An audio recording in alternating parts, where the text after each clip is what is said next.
I don't know how to start and where to start. My husband and I have been together for almost 17 years. We are not married and we have 2 children.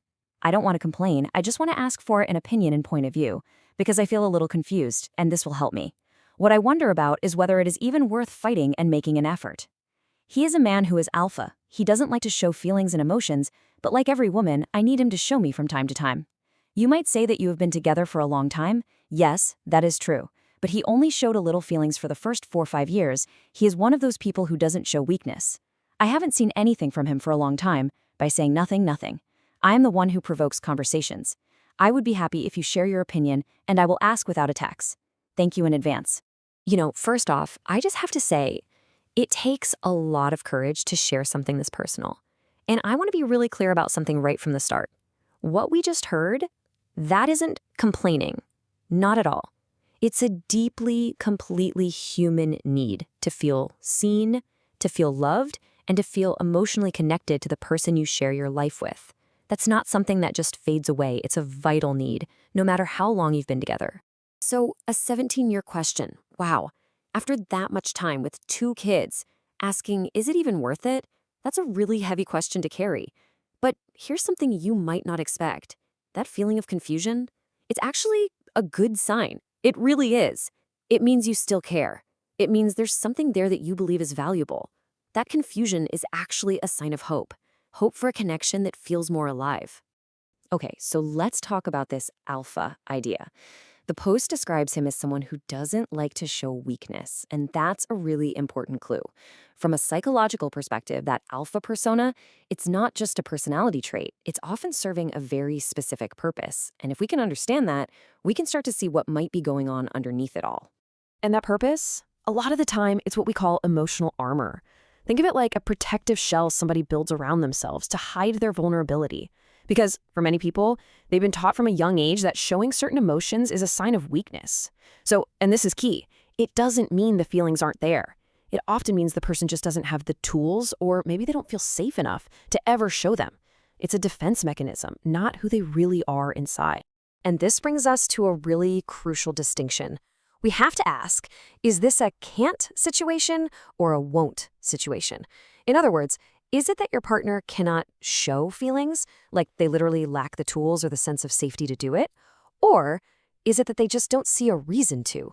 Maybe from their perspective, the relationship is functioning just fine without all that emotional effort. See the difference? One is about ability, the other is about motivation, and that changes everything. All right, so we've spent a minute trying to understand the partner's side of things. Now, let's switch gears and focus on your needs, because it is absolutely crucial to recognize that what you're asking for isn't just okay. It's essential for any healthy, happy partnership. Warmth, tenderness, that spontaneous closeness, just simple recognition. Look, wanting these things doesn't make you demanding or needy. These are the absolute building blocks of emotional intimacy. They're the basic, legitimate human needs that make a relationship feel safe, connected, and truly alive. And this really gets to the heart of the pain, doesn't it? Emotional loneliness inside a relationship is heavier than physical loneliness. It's one of the most isolating feelings a person can experience, to be sitting right next to someone and feel a million miles away. That line from the post, I haven't seen anything, by saying nothing. That's the sound of that profound loneliness. It's a silence that is just deafening. So what happens when this pattern continues over time?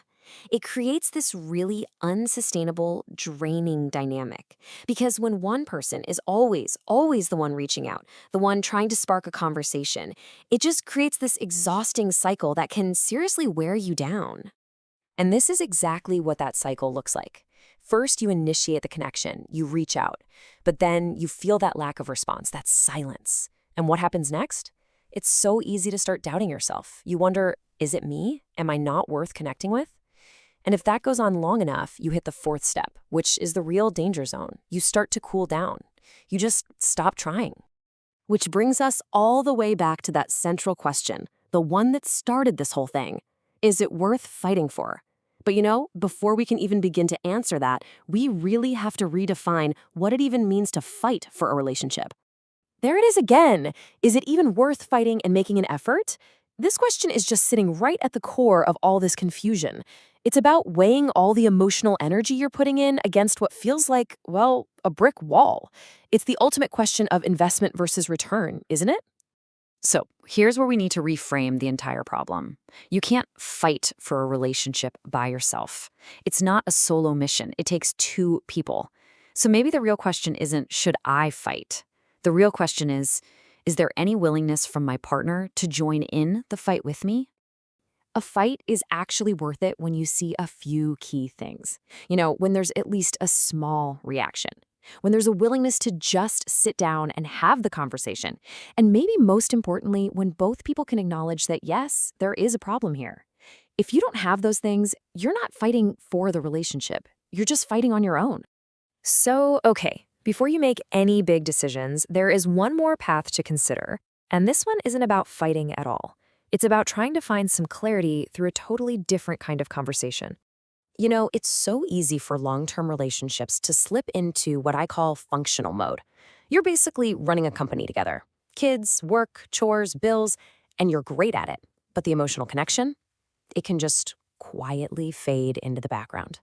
A really vulnerable, non-accusatory conversation can sometimes be the thing that breaks through that autopilot. It's not about pointing fingers. It's about sharing your own feelings. For example, what if you said something like this? I'm not missing anything material. I'm missing the feeling of being wanted and loved. I need more closeness. See how that works? It's not an attack. It's a clean, clear statement about a feeling and a need. Using I feel and I need is so powerful because you're just opening a window into your world, not throwing stones at theirs. And for someone who's wearing that emotional armor, that can make all the difference. And that brings us to the final and maybe the most important question of all. And I really want you to just sit with this for a moment. Imagine you have that vulnerable conversation and nothing changes. The dynamic stays exactly the way it is right now. Can you honestly live like this for another 10 years? Your answer to that question, the real gut-level answer that comes from deep inside, that's going to give you more clarity than anyone else's advice ever could.